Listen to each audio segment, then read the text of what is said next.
He accidentally discovered a massive flaw in reality. Whenever he lay flat on the ground, a mysterious stranger would appear out of nowhere and start talking to him. Excited by this strange phenomenon, he immediately shared his discovery with his wife. But to his surprise, her face was filled with sheer terror. John tried to explain further, but before he could, his wife grabbed their child and ran. Without hesitation, she picked up the phone and called the psychiatric hospital. Just then, another unfamiliar voice echoed through the room. You gotta stop her, John. Leave her out of this. His wife followed John's gaze, but there was no one there. Who are you talking to? It's not her fault. John. Suddenly, a man in black pulled out a gun, aiming straight at them. John instinctively lunged to stop him, but accidentally knocked his wife to the ground in the process. It's too great a risk.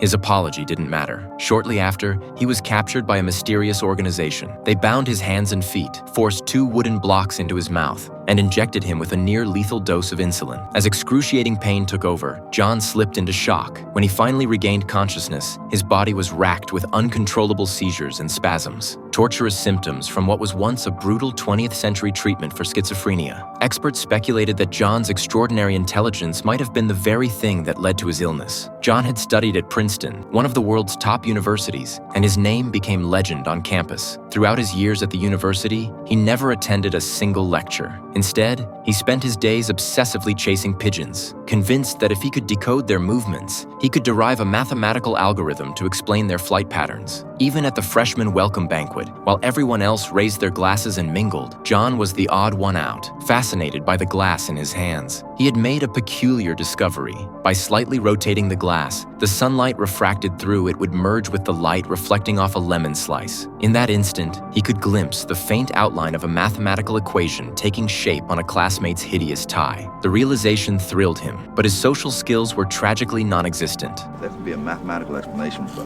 how bad your tie is.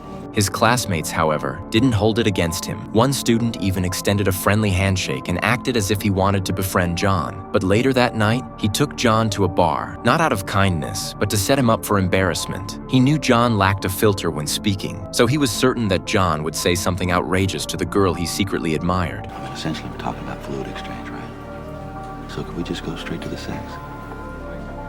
Oh, that was sweet. Have a nice night, asshole.